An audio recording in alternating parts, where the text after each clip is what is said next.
so what you're doing when you remember, as far as I can tell, is that you're mining your experience for information that you can bring forward into the future. It's purely pragmatic. And so, you know, I treat people who have post-traumatic disorder or symptoms of post-traumatic disorder. And so let's say they got post-traumatic stress disorder because, again, because a relationship collapsed on them suddenly, which is quite common.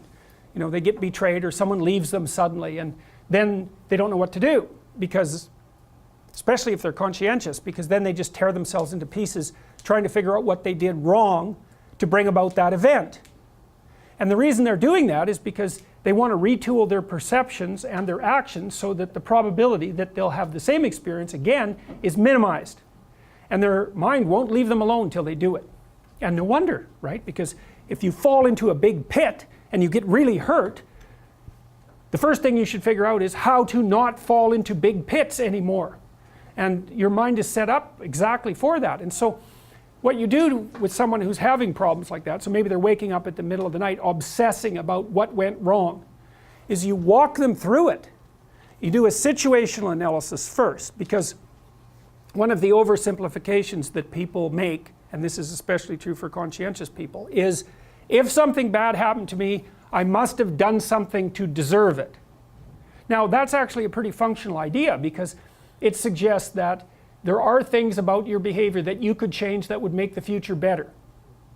But the problem is that, say if it's the collapse of a relationship and you've been with that person for 8 years or longer, well, you did so many things with them that the idea that you did something wrong pretty much extends to every single thing you ever did with them.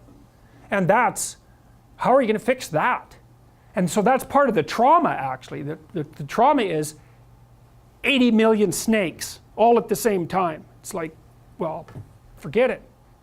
You don't have time to go through all that material. And so partly what you do is with people, and this is what you should do with yourself too, is you do a situational analysis. It's like, don't be assuming necessarily that the thing that happened to you only happened to you because of what you did or didn't do. There's all sorts of factors at play. So one of the things that sometimes I do with clients is, if they were in a relationship and I can get some reasonable personality information about both of them, I can point out where they were temperamentally incompatible. You know, like if you're a highly conscientious person and your partner is very, very low in conscientiousness, it's like, well, good luck to you two. How the hell are you ever going to work that out? Because you want everything to be exactly where it's supposed to be, and you're working all the time, and your partner could care less whether things were where they're supposed to be, and they're not going to work. And you can butt heads about that forever. The probability that you're going to shift it, you know, except to some minor degree, is very, very low.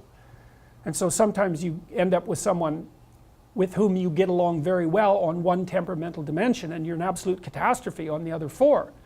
And the probability that you're going to be able to mediate a huge temperamental difference is extremely low. You wouldn't expect yourself to mediate a huge intellectual difference, right? You're going to make the other person smarter, or maybe you smarter, depending on who you're with. It's like, no, probably not. A bit, maybe. So you do a situational analysis. And so what you're trying to do is to extract out information from your past and your present that will enable you to conduct yourself properly into the future. And so that's another example of the pragmatic element of thought.